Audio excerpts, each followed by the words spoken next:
ledge. And I reviewed that in myself. And so when other obstacles came up in life after skydiving, I'm still skydiving today, I would use the same techniques to get over that obstacle as jumping off a ledge or jumping out of an airplane. And every time I go up in an airplane, I take something with me that I need to forgive or something I need to work on, and I just let it go as I jump out the airplane. So every time I jump out that airplane, I have a different thing that I take up there with me, because we're, imperfect humans. And I just let it go. And it's such an amazing feeling. And I've done that with the things that I want to improve with as a musician. We all have things that we want to improve in. There's certain things in the music world that I wanted to improve in. And I was able to do that by getting over my fear of what was holding me back and just being conscious of what those fears were and having that conversation over and over again until I tackled the problem. Wow, that's powerful. And it's something that we can all do in confronting our fears, right? You can actually make this a process or a practice of, I love that, 1, 2, 3, go. That's what I remember most, was that once you're in the plane, there's really no turning back. You step out onto the ledge and, your jump master pushes you. I mean, not aggressively, but you're touched out, you're not going back the other way. Yes. And so, just getting in the plane, for all of us confronting our fears, but having that moment where you take off, right? And there's, you just launch yourself. I've felt that experience in athletic endeavors like bungee jumping or skydiving or skiing or whatever. But in our daily lives, we confront things that we are afraid of all the time. And I love that metaphor of bringing something in to let go of, and also, 1, 2, 3, go. There's no turning back. You're just diving into that thing. You're diving into the unknown. And that's what fear really is. It's like this unknown territory, and you have the fear because you don't know what's going to happen once you get into that territory. And so there's nothing to be afraid of. When you think about all the possible things that could go wrong, when it comes to skydiving is actually safer than driving a car. Right. There's fewer accidents, percentage-wise, right? And so you train well, you have the training, you know exactly what you're supposed to do, and it's just about doing it when you need to do it, and getting over the fear of that. Well, and it's the same, I'm imagining, when you go up on stage, whether you're speaking or singing, and I've seen you captivating crowds of very skeptical people, high level and very skeptical and very successful people just be enraptured by you. But we all have those moments where we're going out in front of, or we're talking to one client, right? Or a new client to take them on a new matter or something that can activate that fear inside of ourselves. And it's funny because on stage, I'm never afraid on stage. I'm never afraid to get on stage. I'm never afraid to speak on stage or perform on stage. Like the stage thing for me is like easy. That's the easy part. Like I'm used to speaking in front of audiences that have no clue what the topic's going to be. And once I start talking about it, they're like, huh? And then they understand and we connect, which I love that. And I'm so used to being a little too early on certain topics, I would say. Not that the world is too slow. It's just, okay, this information that I have is about the future. It's going to happen. 5 years is going to happen with or without us. 10 years is going to happen with or without us. So you might as well think long term. And based on what we see today and what we saw in our past, there are futuristic things that are inevitable that are going to happen.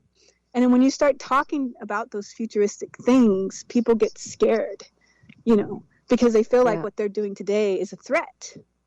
When what we all should be doing as human beings is always evolving ourselves. And if you're always evolving, you're never a threat. Nothing that comes at you is a threat because you're always evolving, adapting, and changing. That's what we're designed to do, to connect with human beings, spread love, spread conscious awareness, and actually evolve. But people get set in their ways. And it's easy to get into this trap of the familiar. But I like to take every day and do something unfamiliar every single day. And that's just me, but Well, it's you're because of doing that. it. It's powerful. I love that. We're always evolving. Remember that, everyone who's here listening with us today. But what are you seeing that's coming up today, and that you know about, that you're seeing for the future, that you can challenge us to be prepared for or to stay open to? Well, I will say this. I am not a financial advisor. However, the proof is in the pudding when it comes to what's happening today and at a global level. There is going to be something called hyperinflation coming soon. I believe fiat currency is going to be the dinosaur of the world, and we're going to move more towards digital currency. Digital currency is the future. And everyone who doesn't have any digital currency in their portfolios right now should do some research and consider it, because that's going to be the new global standard. It's going to be digital currencies. So you should set yourself up and prepare now for that, so that you're not behind when things start to really escalate in that category worldwide. I mean, it's already picking up now. However, I would say digital currency is the future. Also, the aspect of ownership is going to change due to different technologies called artificial intelligence, quote unquote AI, which means there's going to be a change in authorship and ownership, because AIs are going to be creating more things than they create now. And so for the human being to be attached to, I authored this paper, I authored this painting, I authored this or that, it's going to be a little different, because AI is going to be assisting us more than it is today. And so that's another thing to consider, the idea of authorship and the idea of ownership and the roles that plays in today's society, and how that's going to shift in the future due to AI technology. It's here with or without us. And Wow. I have more. No, yeah, please. If We like. have a couple Okay. minutes. 2 minutes. Okay. That, and I think everyone should consider doing something creative, even if they don't think they're creative. Everyone is creative. Every time you make a decision, that's actually a creative thing that you do. Making decisions is not easy, and everyone has creative capacities in their body, in their brains, and their everyday things that they do every day. They just don't see it. And because I think, this is a thought, I don't know if this is going to happen, but this is what I think there's not going to be much jobs in our future. I think a lot of those jobs will be taken by automation, different forms of AI. I think they'll be taken up, are actually just not needed, the changing needs of society. And so for that reason, I think everyone should think about something creative they can do, because they're going to be a little bit bored when there's going to be less jobs available worldwide. And so that's another one. Wow, that's fantastic.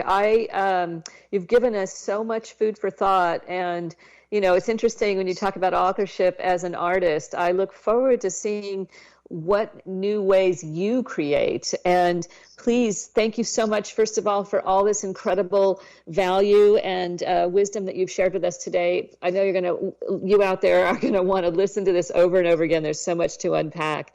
Shelita, how can our listeners find you? Oh, okay. So a great way to find me is SHELITABURKE.com, or you can go to Instagram @ Shelita Burke. That would be the best way to find me. Fantastic. We have that in the show notes, everybody, so yes. you or will you can email find me her. Too. Okay. You can also email me, as long as it's not spam.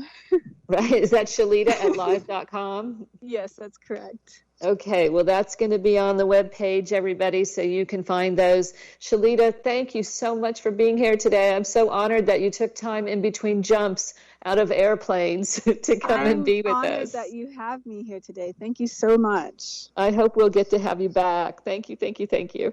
Oh, thank you.